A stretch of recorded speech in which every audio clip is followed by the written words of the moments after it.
So I just finished a glass of goat milk because it's a celebration because this is the fight I've been looking forward to most. Steven Erceg versus Kai France. And perfect bounce back fight for Erceg because it's very winnable in a lot more ways than not. Now, I want to be honest and establish something. Kai France's striking is deadly. Look, I know a lot of people like to rip on Cody Garbrandt, but Cody Garbrandt getting knocked out by Kai France reflected more on Kai France's really awesome kickboxing more than Cody Garbrandt's downfall. I think Cody tried coming to flyweight against probably one of the worst possible matchups for him at the time, and Kai took it. So I don't really want to say he can't do the same thing to Erceg in their matchup this weekend, mainly because Steve Erceg, he's showing so much promise, and I think the reason I am so critical about what could catch Steve Erceg is that I want to see Steve Erceg succeed. That's why I just hope if he ever watches this or anyone else does, I hope he doesn't sleep on Kai France's striking. He shouldn't.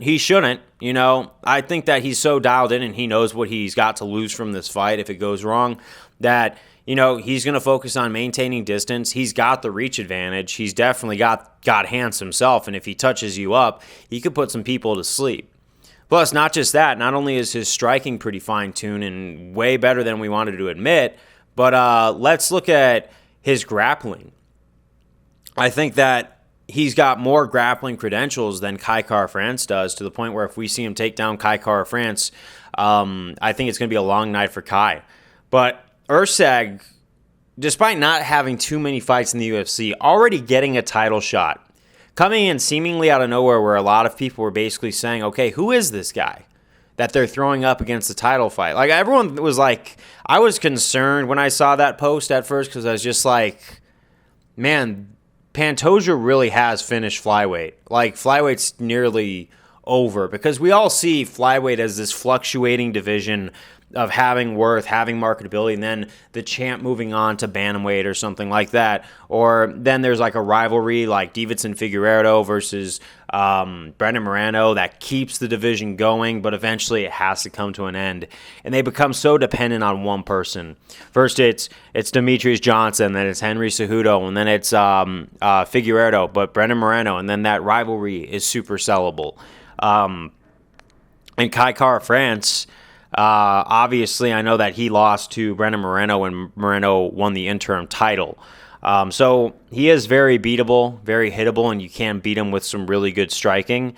But Erceg, definitely, you know, he needs to win this one, and I really don't want to see him sleep on anything that Kai France has to offer, just because he should on paper win this. He's got the grappling, he's got good enough striking. You saw like the striking he was putting up against Pantoja in their matchup. That's one of the big reasons why you saw them going 2-2 into the last round. And Erceg is just this monumental, you know, dude who doesn't even look like a fighter. You know, he seems like the nicest guy ever, and he doesn't seem like he fits the archetype. But if he touches anybody, that thing turns to dust. It's unbelievable. Like, and I think that might be the strange marketing boost that flyweight needs. I really would like to see. You know, not only am I a fan of Steven Erceg now, but I definitely see him as this highly marketable, pushable guy that you could have as the flyweight champion soon. So let's say he beats Kai France. Should he go up against a title right off the bat? Maybe, maybe not. I would like to see him beat a lot of the big names at flyweight first before he moves on. I want to see him more fine-tuned experiences because I feel like if he's experienced enough and he fights Pantoja a second time, he could get a finish, where if he were to fight him right off the bat, you're going in for probably another dice roll because Pantoja's no slouch. He's going to be making stuff. He's going to be making adjustments also, right? But I think that's the thing, is I really would like to see like an ideal route for Erceg, win this fight, probably take on Brandon Royval or someone like that, someone who's got a similar reach and style, and then go up for the title one more time. And honestly, both Kai Kara-France and Royval are very easily winnable fights for Erceg because Erceg is just coming into his best years. He's still gaining steam. He's still gaining momentum. He's still got it going on, and he's going to get better as long as he keeps on the track and he doesn't sleep on anything, because especially in the UFC, it takes one shot and things change. I've seen that happen multiple times, and it's hard to watch that, especially when you see a guy like Erceg, who holds a lot of promise and holds a lot of marketability. Now, I am going to say, let's say best case scenario, he ends up getting the belt in the future. I still think flyweight should work on other marketable dudes, not just Steven Erceg, to win over the audience and bring more eyes to flyweight. Flyweight needs to bring a lot of dudes up, and, I think that's the thing, is a lot of flyweight's issues are with the marketability. Now, the fights themselves are never boring. Seeing two smaller dynamic fighters really go at it, you're going to see more flips and grappling and crazy stuff versus heavyweight, where these guys are literally just KOing each other round one. But yeah, no, the future of the flyweight looks bright if Steven Erceg really wins this fight, because then we're going to see a whole new arc come up in the flyweight division that's going to capture a lot of imaginations. But, that's why I'm saying I, without a shadow of a doubt, hope Erceg wins this one. And I'm not saying Kai Kara-France can't win it, but he doesn't really have that big of a skill set compared to what we're seeing from Steven Erceg right now. Now, we'll wait to see.